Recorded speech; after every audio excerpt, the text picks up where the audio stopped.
بسم الله الرحمن الرحيم الحمد لله رب العالمين الصلاة والسلام على سيد الأنبياء والمرسلين اللهم علمنا ما ينفعنا وانفعنا بما تعلمنا وزدنا بفضلك علما وتعليما إنك على كل شيء قدير.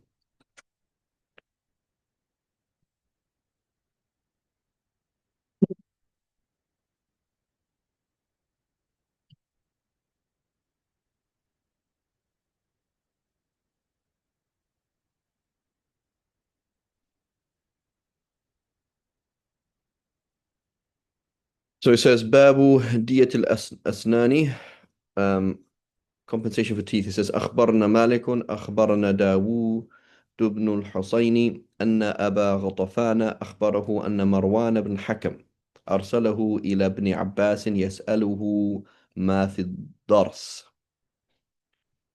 So usually use the word الضرس. Here it has with الضرس والله أعلم.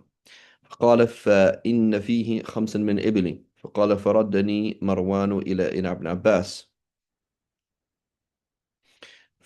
فقال فلم تجعل مقدم الفم مثل الضراس قال آه، فقال ابن عباس لولا أنك لا تعتبر إلا بالأصابع أقلها سواء. So here we have, it says, Malik informed us from Dawood ibn Hussein, who informed us from Abu Khatafan, who informed him that Marwan ibn Hakam sent him as a messenger. Who is Marwan ibn Hakam? Marwan ibn Hakam was the governor of Medina at that time. Later on, right, this is under the Umayyads. Later on, he became the Khalifa. Okay? And Marwan ibn Hakam,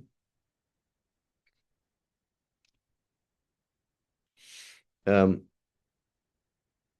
uh, he was the person in charge when Al-Hajjaj ibn Yusuf al-Thaqafi was given authority. He was the person in charge at that time. Wallahu alam. So Marwan ibn Hakim is a very interesting individual historically, and because the picture we see of him in the Muwatta, if we were to do a character analysis in the Muwatta, he is a ruler, and he is a righteous ruler, and he is a righteous ruler whose fatwa and whose interaction with fiqh should be followed. Okay, that's the picture we have from the Muwatta. Later on, so Imam Malik is in the right at the beginning of the Abbasids. So the Abbasids again is a revolution against the Umayyads.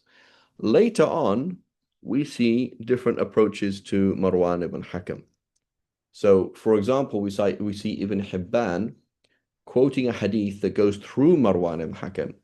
And Ibn Hibban is very, very keen to show that the chain does not solely go through Marwan ibn Hakam.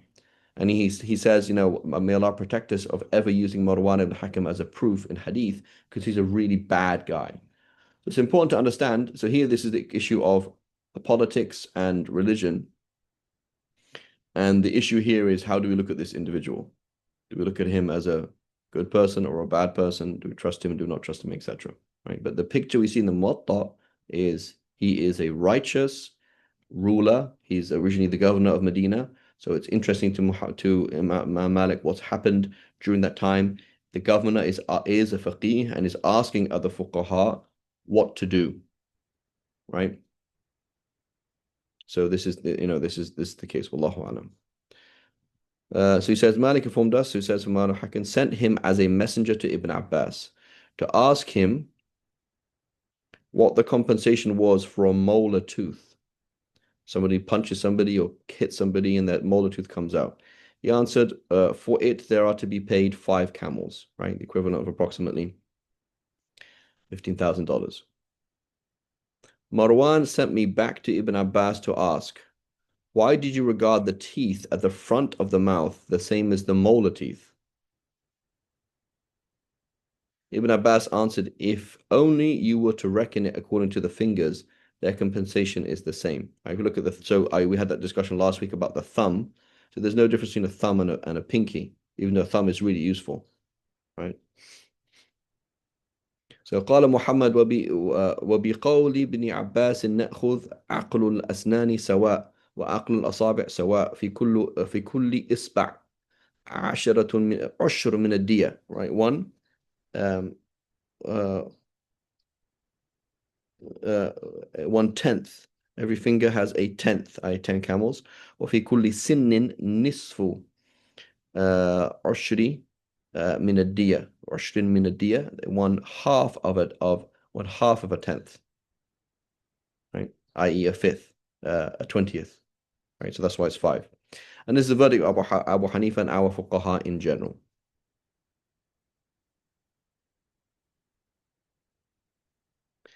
So it says Bab Arsh al-Sin. Arsh means compensation, right? So this concept of compensation is used when um,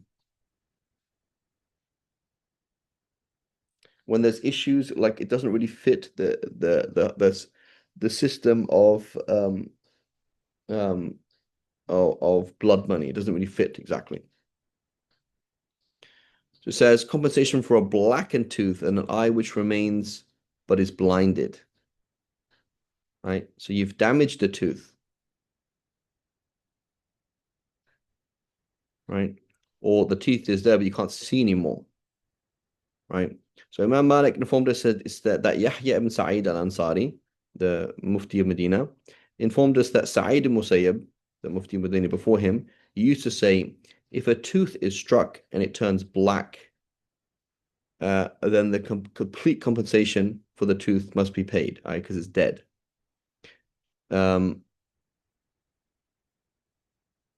قال محمد وبهذا نأخذ إذا أصيبت السن فاسودت واحمرت أو اخضرت فقد تم عقلها وهو قول أبي حنيفة. Right, notice he doesn't say and our scholars, right? He just says Imam Abu Hanifa. So he says we adhere to this. If a tooth is struck and it turns black, red, or green, then the complete compensation must be made, and that is the verdict of Imam Abu Hanifa, right? And he doesn't say and our scholars, right? So he's not saying this is the Kufans, all Kufans say this. He says this is the position of Imam Abu Hanifa.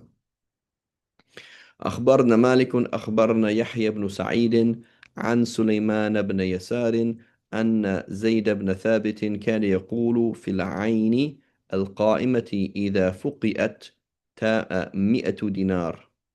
So Malik informed us that Yahya ibn Sa'id informed us from Sulaiman ibn Yasar that Zayd ibn Thabit, again Mufti of Medina, used to say, for the eye which remains but is blinded, there is 100 dinars to be paid.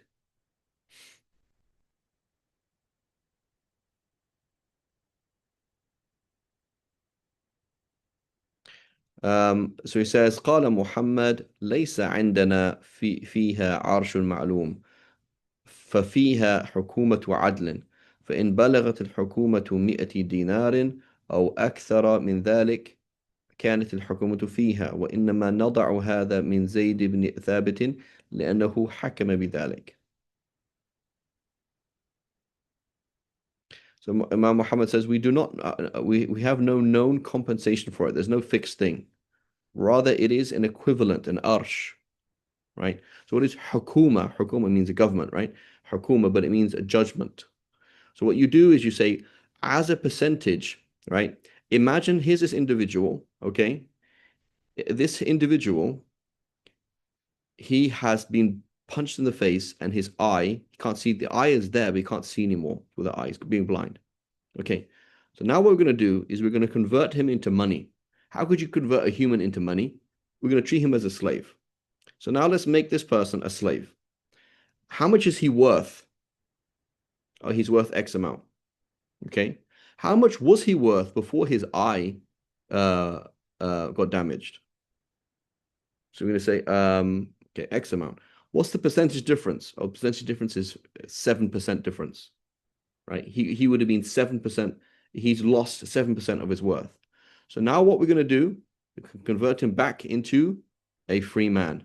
Okay. The free man was now injured. If you killed the free man, what would you pay? Well, you pay X amount. Okay. So I'm going to take 7% of the X amount. Okay. So this is the concept of arsh. right, is treating somebody in their material worth as a slave, okay, and seeing what's the value that's been reduced and then bringing it back, right? That's called arsh. So how many camels, how much money, right? We're going to reduce that then by that percentage. Does that make sense?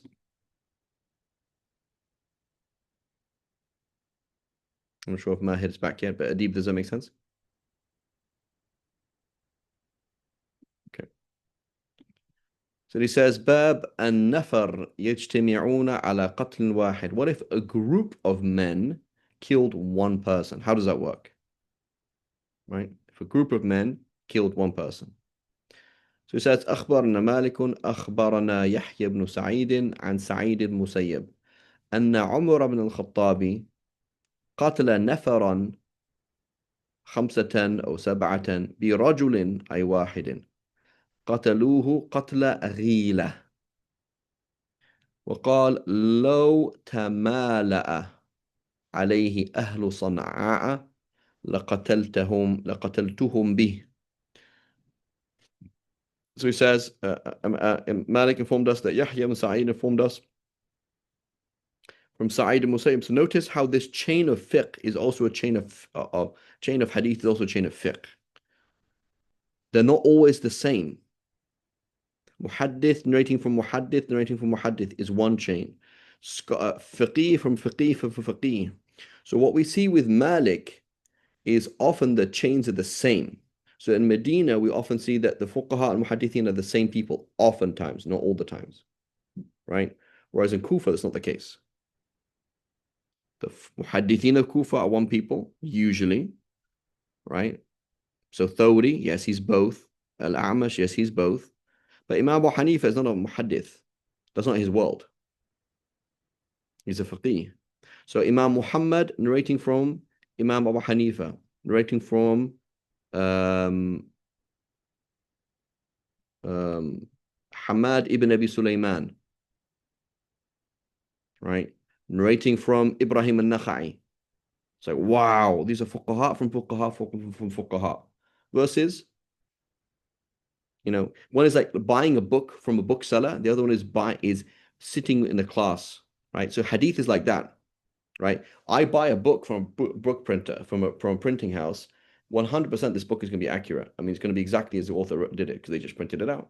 So the copy is accurate, right?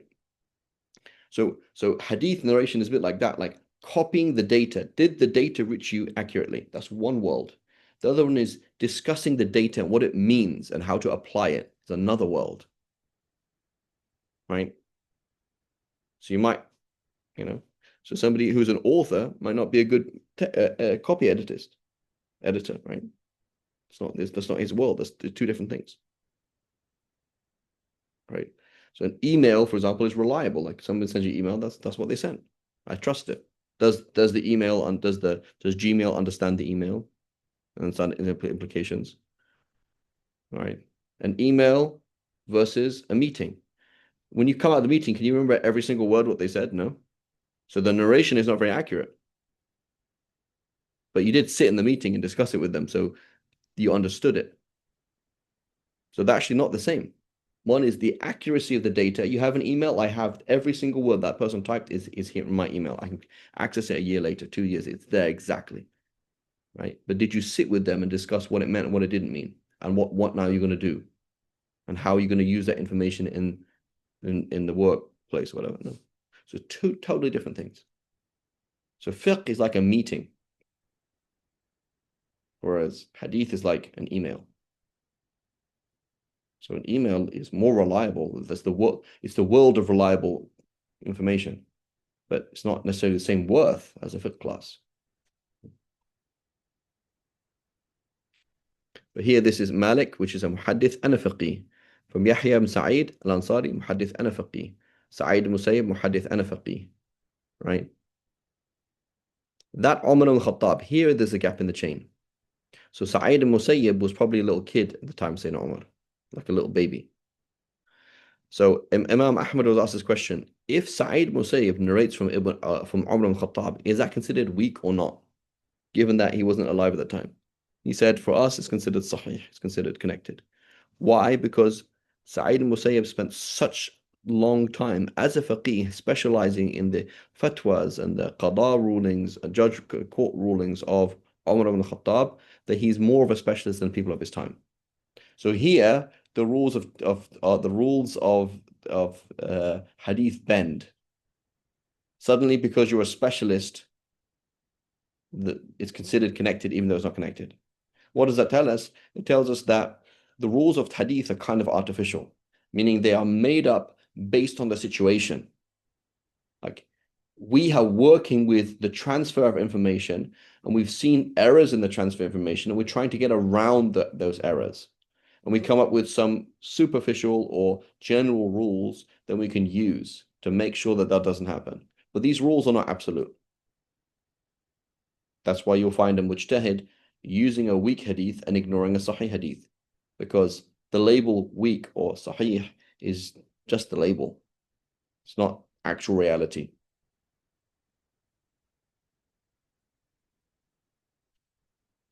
Okay, so he said Umar al-Khattab killed a group of men, 5 or 7, for one man whom they killed treacherously. They all jumped down and killed them, right? They all teamed up to they ightaluhu means to like they kind of like they hid and intentionally killed him. Even if the people of Sana'a had conspired against him, i.e., that city with tons of people in it, I would have killed them all in retaliation for him. قال محمد وبهذا نأخذ إن قتل 7 أو أكثر من ذلك رجل عمدا قتل غيلة أو غير غيلة ضربوه بأسيافهم حتى قتلوه قتلوا به كلهم وهو قول أبي حنيفة والعامة من فقهائنا. Right? So Imam Muhammad says we adhere to this if 7 or more than that deliberately killed a man, whether it was treachery or not, right? Striking him with their sword. So now we're going to go into another debate. When you say you kill somebody intentionally, what does that mean? So do we look at the instrument that we use, or do we look at your intent? Right? By default, we look at the instrument that you use and the actions that you did. So for the Hanafis, they're going to say intentional killing is killing with a blade, as opposed to hitting somebody on the head with a stick, right? Or punching somebody, right? So it's not the same. So similarly, even for the Shafis, we're going to say you punch somebody in the face. It's not normal to kill somebody with one blow. So that's not intentional. That's not even if you intended to kill them. That's not what we're looking. That's not what we're interested in. We're like, we want to see that you did actions, right? And vice versa. You put a gun to someone's head and pull the trigger, and you said, "I swear by Allah, I didn't mean to kill him." Okay, well, did you intend to pull the trigger? Yeah. Did you intend to point the gun at him? Yeah. It's like, okay. Yeah, but I didn't intend the bullet to kill him. It's like, well, that's what normally happens, right? When you put a bullet to someone's head, and they're gonna die, right? So by default, we're not really interested in the intent per se. We're interested in their actions. The issue is the Hanafis, they take it to the point is that it's like it has to be with a sword, right? But we'll talk about that in a second. If it comes up, it may not come up at all, right? And there's something else. There are in those series of meetings, right? In those series of meetings. So imagine, let's take a scenario. The former manager sent a long email to the current admin and the staff. That's a hadith. The former manager met with certain key people in admin. Thereafter, there were 5 meetings, and thereafter, there's certain decisions. So in those meetings, there are all these discussions that are happening. Not all of those discussions will necessarily be in the original email. So the content, the nature, the focus of these discussions are not the same as the email. So the email is the hadith. That's what you'll find.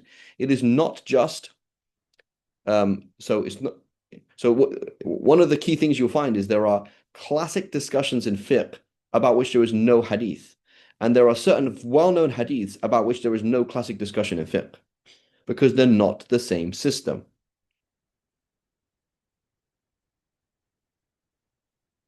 You might find the fuqaha all agree on this issue, and there's basically no hadith on it whatsoever. So you're asking the question like, well, is fiqh is based on hadith, then surely this. The answer is fiqh is not based on hadith. Hadith is like the email that was sent. Fiqh is based on the fiqh students of the Prophet ﷺ, whereas hadith is just things the Prophet ﷺ said and were narrated to us. Maybe they're fuqaha, maybe they're not fuqaha. And that the way that hadith reaches the next person is somebody says it and somebody hears it. That's it. Fiqh is a discussion. What does it mean, Shaykh?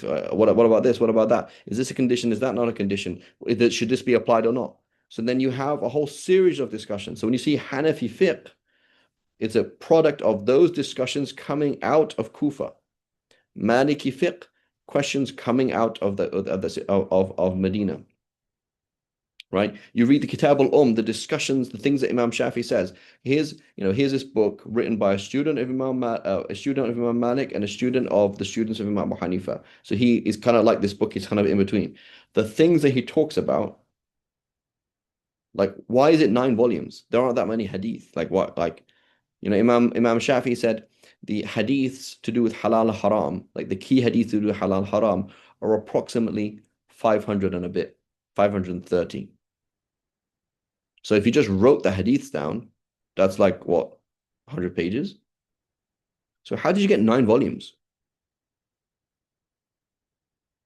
Like where did that all come from? So all of these things are meetings upon meetings upon meetings, right? And even subhanallah, even in we see this the contrast. We see that in our Ilal class. We have a class Ilal of Ibn Rajab. Right at the end of Kitab al-Tirmidhi, Imam Tirmidhi, he says, he will quote as a hadith fatawa. So and so said this. So and so said this. So and so said this. Right? Tirmidhi is a faqih, but not super faqih. He's a super hadith scholar. When he talks about hadith, he says, the issues about the problems with hadith, these I discussed with Imam Bukhari. It wasn't just I heard it or a quote. I discussed, naqashtu. So when he's quote unquote narrating hadith discussions, he sat and discussed it and debated it with his teacher Imam Bukhari. So that's like a meeting, right? And then the conclusion is a very significant thing. What Imam Tirmidhi says is very significant. Whereas his fiqh quotes, Tirmidhi is not a fiqh book, right? And there are mistakes and there's all sorts of things because it's the nature of it just forwarding information from people. So it's very, very different. So fiqh is a discussion, the discussion between key Sahaba and the Prophet ﷺ, discussion with key Tabi'een and key Sahaba. Those discussions result in the discussions of fiqh. And the topic of what do we talk about in fiqh? What are the concepts in fiqh? Right? Yes, many of these discussions you can take it back to this this hadith and this thing, but sometimes it's not. Sometimes there's a whole like section or a whole thing that's repeated and echoed by so many fuqaha, and it is not one smart person picking up a hadith saying, "Oh, I can learn 10 things from this hadith." It's not like that. Rather, it is the discussions of these fuqaha between themselves as a response to the issues that are coming up that then become the standard mainstay discussions. What do we talk about in fiqh? Right? Talk about this, talk about this, talk about this. These are the abwab, and these are the concepts and the masail that come up again and again. Okay, so it's very important to understand that.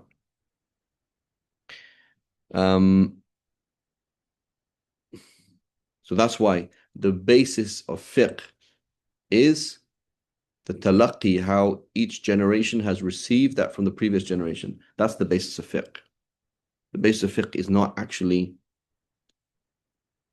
directly Quran and Sunnah in that sense.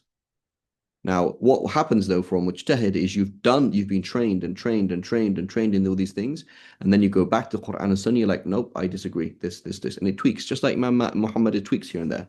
But that's not pedagogically, that's not how it starts off with, right?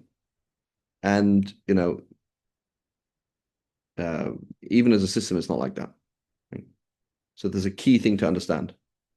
And that's why you'll find one of the frustrations for a Salafi is the hadith is sahih. Why don't the fuqaha talk about it?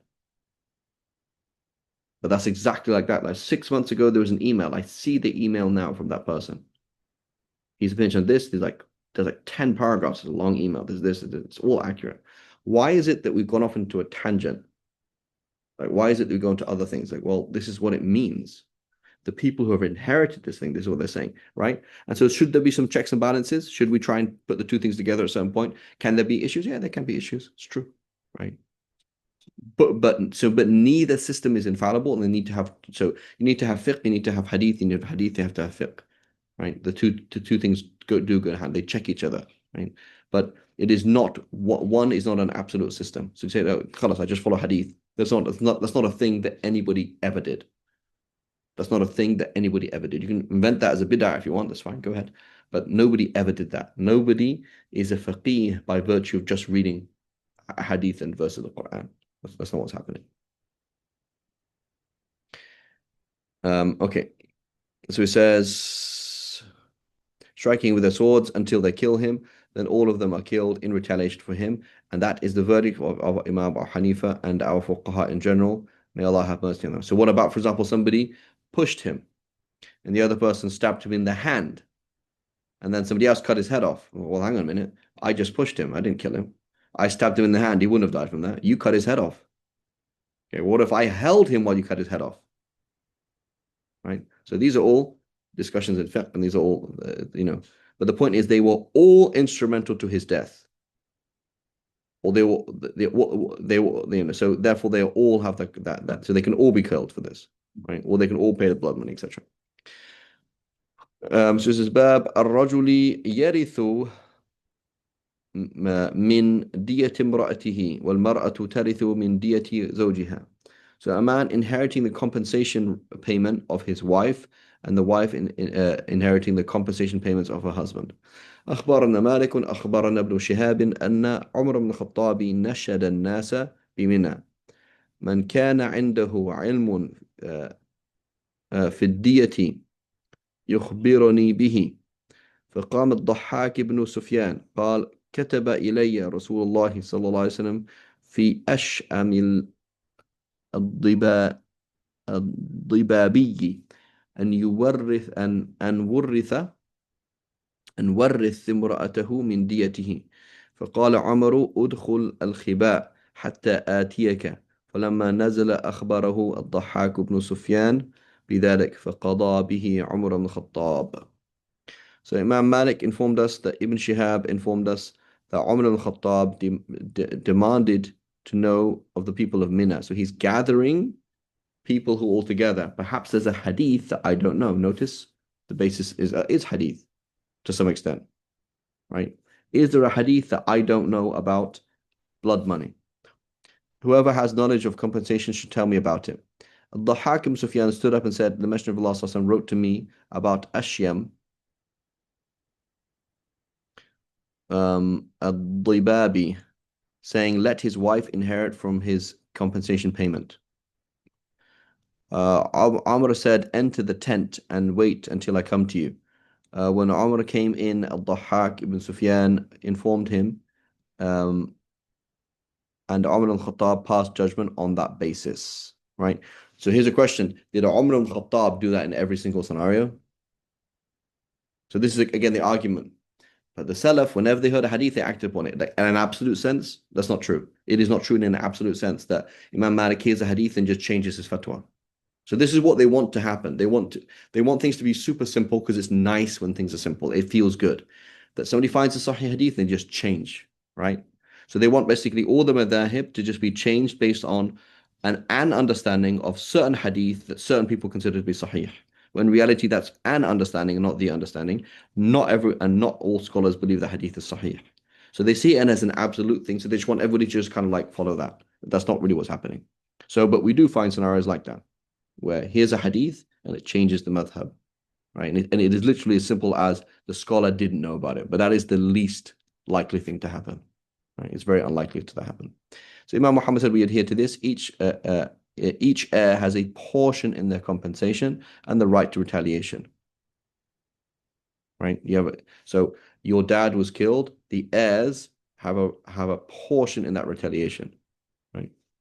Whether the heir is woman, a husband, or anybody else. This is the verdict of Abu Hanifa and our fuqaha in general, right? So the blood money goes to the heirs. That's the whole point.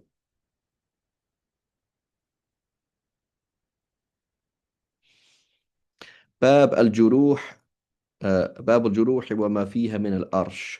Wounds and their compensation. So Imam Malik informed us, as Yahya ibn Sa'id informed us, that Sa'id ibn Musayyab said. So notice Sa'id ibn Musayyab, again, he is one of the builders of Islamic fiqh, right? So again, if you take away the former dhahib, what you will do is take away fatwa like Sa'id ibn Musayyab. So you take away Sa'id ibn Musayyab, you take away Ibrahim an-Nakhai, you take away this, take away that, right? And you say Quran and Sunnah. So what you've done is you've taken away the Salaf. So the Salafi movement tries to take away the Salaf, which is off, right? And so when you have a fatwa of Sa'id Musayyib and scholars have agreed upon it, you have a fatwa of Ibrahim al-Nakhai, you have a fatwa of Zayd ibn Thabit, you have a fatwa of key Sahaba or Tabi'een, and then people agree upon it and gather around it, that's part of the deen, even if there's no hadith, and if there's no verse of the Quran, even if it's not that obvious to you. So Imam Malik informed us, Yahya ibn Sa'id informed us that Sa'id Musayyib said, for every piercing stab wound in any of the limbs, there is to be paid a third of the compensation for the total destruction or amputation of that limb. Right? So you stab somebody in the arm, what would you pay for cutting off their arm? Okay, so therefore it's a third of that. Right? قال محمد في ذلك أيضا حكومة عدل وهو قول أبي حنيفة والعامة فقهاء. It says Imam Muhammad says, for that also the judgment of a just person must be rendered. Meaning, he says, in our school, in the Kufan school, what we're going to do is we're going to say, here's Mahir. Mahir, before somebody stabbed him in the arm, what's he worth as a slave? X amount. Okay, now Mahir with a stab in his arm. What's he worth now? Oh, he's reduced by 10%. Okay, so it's 10% of his. So then we convert him back into a free man and say 10% of his 10% of his blood money.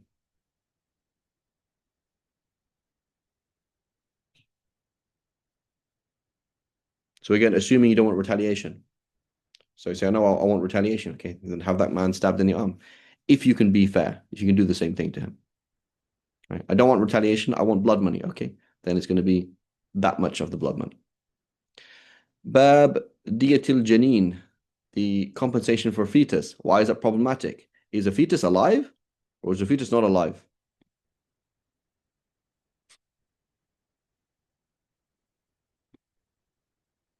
Right?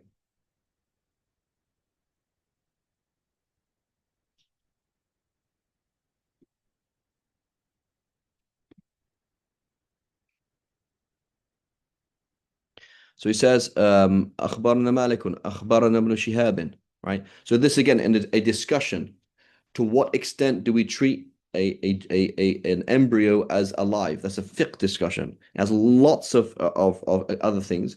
Lots of secondary discussions that come out of it, like abortion and these kind of things. But yet there aren't really many hadith on it. Right? There might be a few here and there. And so it's possible for a key discussion to be a major topic, right? Even though it is not explicitly in the Quran and Sunnah. And and the best example of that is tajweed. Are there any hadiths on, like, what do we talk about in tajweed? In tajweed, we do not talk about revelation. We do not talk about the Quran in reality. We don't talk about hadith at all. In tajweed, we talk about pronouncing things. So the whole science has nothing to do with the Quran itself, really. It's to do with pronouncing words in Arabic. So yeah, I mean, we might talk about verses, but what we're really talking about is just how to say these words, how to make these sounds, right? And you say, give me a hadith for this mad. There's none. So tajweed is a it is a science that is a codification of the skilled masters of the Salaf. That's what it is. Here are the master reciters of the Salaf. What do they all do? How do they differ? That is tajweed. So you say, no, I want Quran and Sunnah. So if you say, I want Quran and Sunnah, show me a verse of the Quran that says, وَلَضَّالِّينَ, that you should do a madda. There's no verse of the Quran like that. that says do a mad. Show me a hadith like that. There's no hadith. So if you take play this, if you take this Quran hadith, I just want a Sahih hadith and verse of Quran, otherwise get out of my face attitude.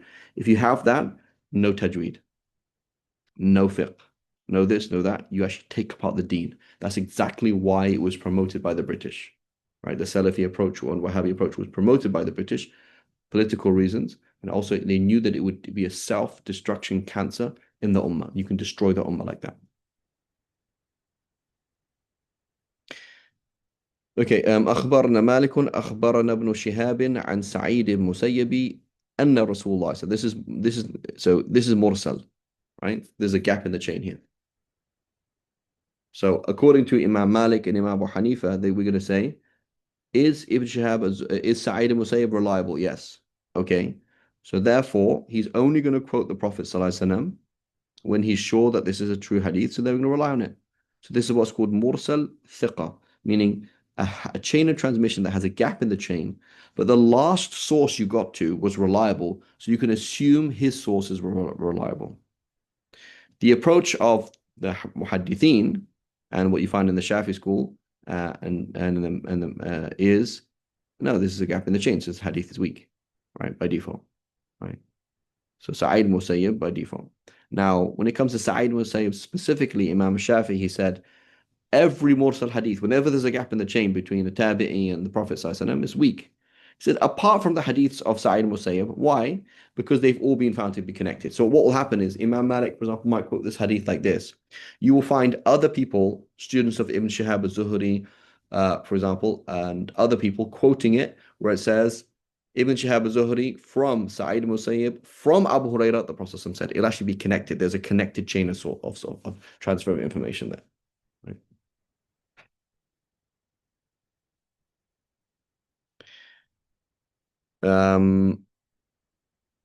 So he says, أن رسول الله صلى الله عليه وسلم قضى في الجنين. I'm pretty sure this hadith is in Bukhari and Muslim anyway, so it's well known Sahih hadith. Just the version, the way it's narrated here, it has a gap in the chain. So it's for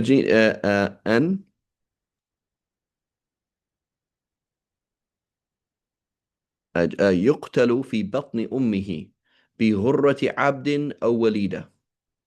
فقال الذي قضى عليه كيف أغرم من لا شرب ولا أكل ولا نطق ولا استهل مثل ذلك يطل.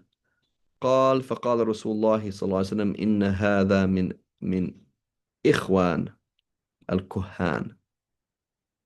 So Imam Malik narrates from Ibn Shihab al-Zuhri, and we remind ourselves who is Ibn Shihab al-Zuhri. This is this key powerhouse of hadith, who is basically the author of, I would say, like a third of the seerah, right? So when you talk about the specifics of the seerah, names, dates, places, basically Ibn Shihab al-Zuhri is one of our main sources, right? Often the seerah, different books, seerah will go back to Ibn Shihab, and Ibn Shihab will say, this happened, right? He's born in the year 50 approximately. So he definitely wasn't at Badr, he wasn't at Uhud, he wasn't these things. But basically he did research, he asked a lot of people, he knew about this, knew about that. And he studied with lots of people, but he doesn't mention his sources a lot of the time. A lot of the time he does mention sources, but a lot of the time it'd be like, here's a list of people who died at this battle, and it's just Ibn Shihab az-Zuhri saying, the scholars say, or shuyukh have said, or people have said this, but there's no actual specific sources. Right? That's the nature of how the seerah reaches us. And you can see that the Imam Ghazali Institute, they recently published the seerah of Musa ibn Uqba. Musa ibn Uqba is one of the teachers of Imam Malik, right? And you're going to see, you can go through it and he'll give the chain like here. And you can see Musa ibn Uqba, okay, from Ibn Shihab al-Zuhri, and then it says this happened. So, well, where's the source, right? So when we look at the seerah to some extent, in terms of the specifics, not the general thing. The general things are well known, but the specifics of this person, that thing, that this person came over here, and then they said this, and that person said this. Half of the time, it's like I wouldn't say as authentic as the Bible, but kind of a bit like that, right? So if you can imagine, there's somebody in the year 100 years or 200 years after Jesus, alayhi salam, and they say this happened, right? Or where's your source, right? So sometimes it's like that. It's more accurate, but it's comparable. Ibn Shihab az-Zuhri or somebody like that says, this happened. You weren't there, right? If you were born in the year 50, you may be found out about these things in the year 70. So we're talking up to like 80, 80 to 70 years later after this event, somebody is telling you about it. They probably weren't there either. But maybe, for example, they have relatives who are there and they have these things. So you're going around finding all this information, different things, without mentioning your source. So we can't check the reliability, right? It's just saying here's a specialist who gathered this information, and we're assuming he's not changing anything, right? So that's like the nature of a lot of the details of the seerah, not the general picture of the seerah. The skeleton of the seerah is well known. Rasulullah in Mecca, goes to Medina, comes back. Pretty simple. Badr, all these things, the basic pictures are easy. We're not questioning that at all, right? But when you get to the specifics of it, did he say this or did he say that? Right? Did this happen? Did that happen? The spider over the cave, right? A lot of these things are like that. It's like either weak or not incomplete chain. That's just the nature of how it's narrated. Okay, so anyway, the Messenger of Allah Sallallahu Alaihi Wasallam gave a judgment concerning the fetus that is killed in a mother's womb. That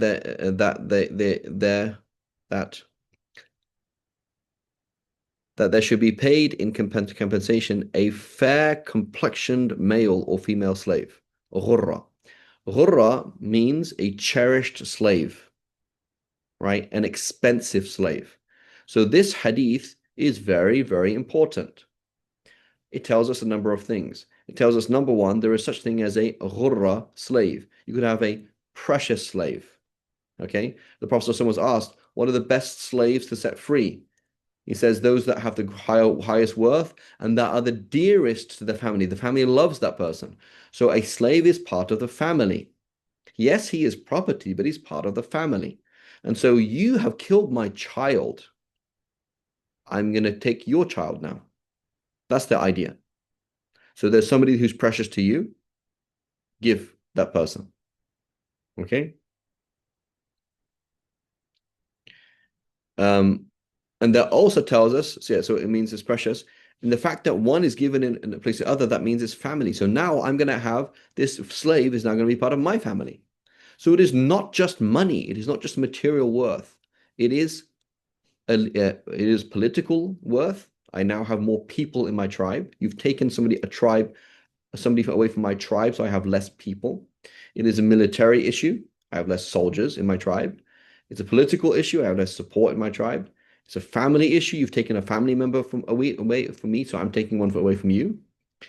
And then it means now this tribe is now part of a family. The slave is now part of a family. So the idea with a slave is part of a family. So what does that tell us about Islam then? When you say, I'm a slave of Allah, what does that mean?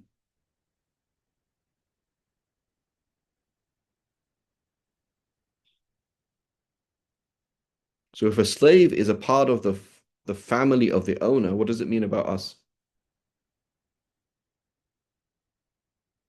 with Allah?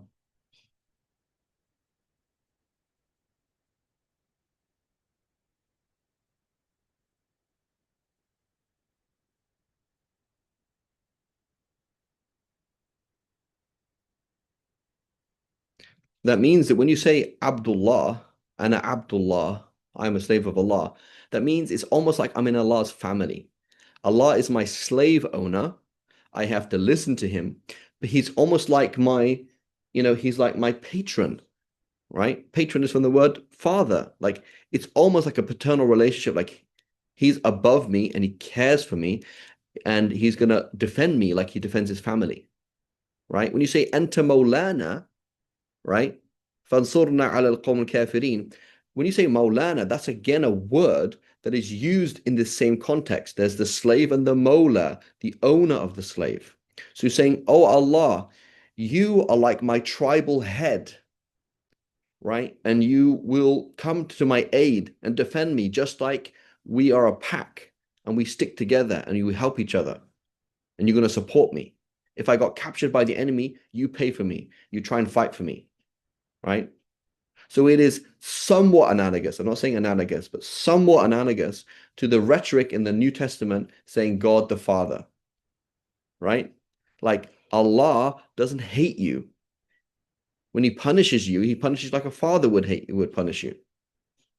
And he wants you just like so the story in the New Testament is the prodigal son. Is like, what if there was a man whose son was really, really bad and didn't listen to him and left him and then went and did such a shameful thing. He started being a what's it called?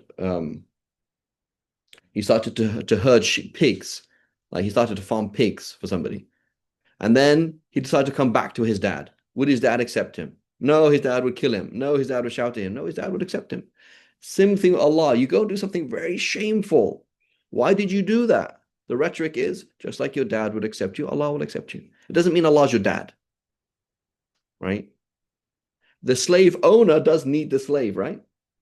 At the end of the day, right? I need your service. Allah doesn't need our service, right? So there's obviously a difference, but there's an analogy. When we say slave, it's very important to understand that we don't understand the word slave because we don't live in their world,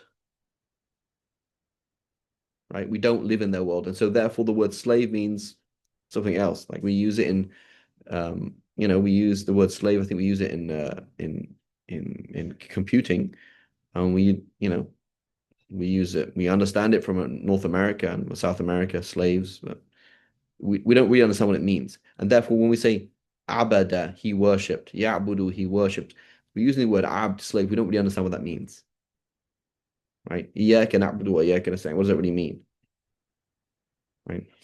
There's another hadith like that where the Prophet ﷺ said that there's nobody who has more ghaira, has more protective jealousy than Allah, right? And then he goes on to says, and of that protective jealousy, that is that when one of Allah's slaves, male or female, does something shameful. So what's the rhetoric? Is that Mahir, you have a tribe and you have grandchildren and you have slaves in that tribe. They're part of your tribe. Your grandchild went and stole from someone else's house. They've harmed your reputation. They've harmed you. Like I don't like it. They go and do something shameful. It's taken something away from you. Get angry. Your slave goes and does that. That's taken from your name. Like you're part of my family. Don't do that. I don't like it when my family member does that.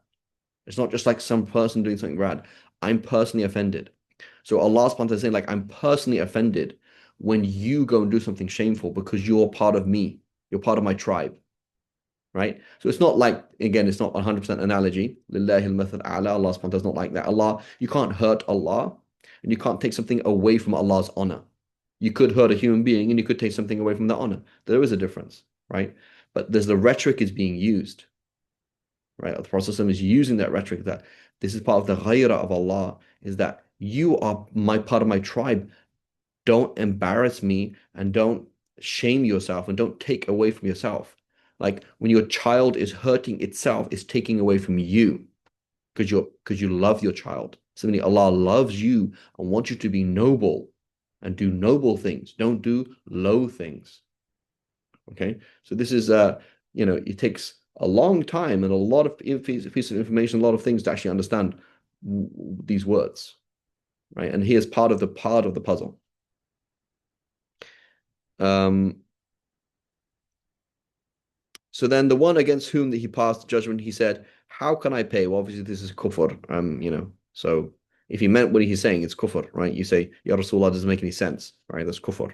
Because you're saying to Allah, you don't make sense, is what you're saying, right? How can I pay for one? How can I pay blood money?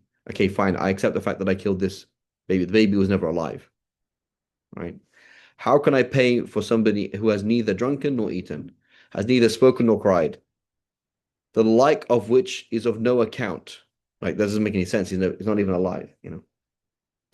So the Prophet, so he said, the Messenger of Allah said, this is one of the brotherhood of soothsayers, of magicians, of fortune tellers, kahin, right? So interesting, you have the word Cohen.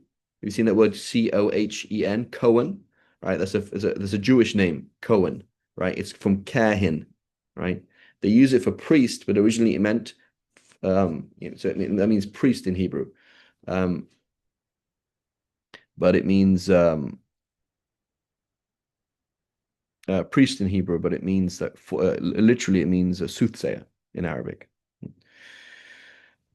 Um,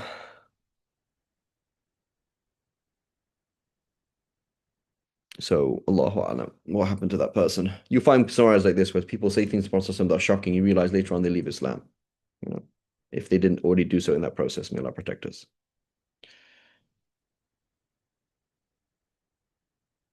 And this last one, he says, أخبرنا مالك أخبرنا ابن شهاب عن أبي سلمة ابن عبد الرحمن عن أبي هريرة أن امرأتين من هذيل استتبا في زمان رسول الله صلى الله عليه وسلم فرمت إحداهما الأخرى فطرحت جنينها فقضى فيه رسول الله صلى الله عليه وسلم بغرة عبد أو وليدة.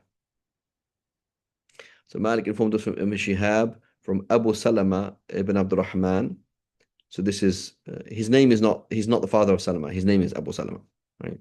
So this is Ibn Abdurrahman. So Abu Salama ibn Abdurrahman ibn al-Auf, right? From Abu Hurairah that two women of Hudayl laid curses on each other, right? They insulted each other during the life of the Prophet ﷺ, and one of them threw a projectile at the other, who miscarried her baby. The Messenger of Allah ﷺ passed the judgment that there should be paid in compensation for him a fair complexioned male or female.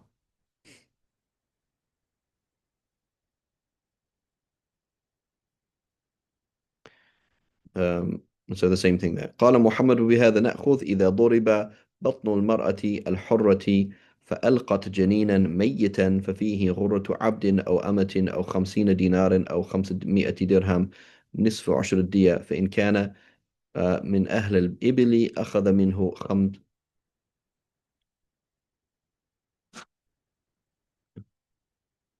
فإن كان من أهل الإبل أخذ منه 5 من الإبل وإن كان من أهل الغنم أخذ منه 100 من الشاة نصف عشر الدية. She says, we adhere to this if the womb of a free woman is struck and she delivers a stillborn baby, then there should be paid in compensation a fair complexioned male, a choice male, right? Or female slave, or 50 dinars of gold, or 500 dirhams of silver, which is a 20th part of the complete compensation. Okay, so a 20th is given. If he is an owner of camels, i.e., they're in a place where there's camels, then 5 camels are taken from him, right? Which is again a 20th of the whole thing.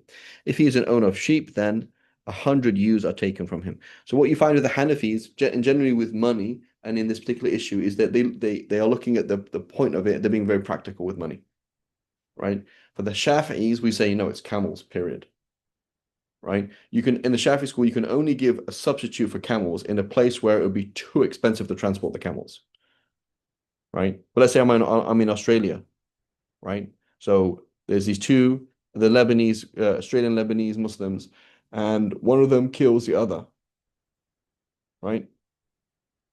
So you're in Australia, and there's camels all over the place in Australia. So, well, yeah, well, what am I going to do with the camels? I mean, I think there's more camels in Australia than there are in Saudi or something. But I'm in Sydney, like, what am I going to do with a camel?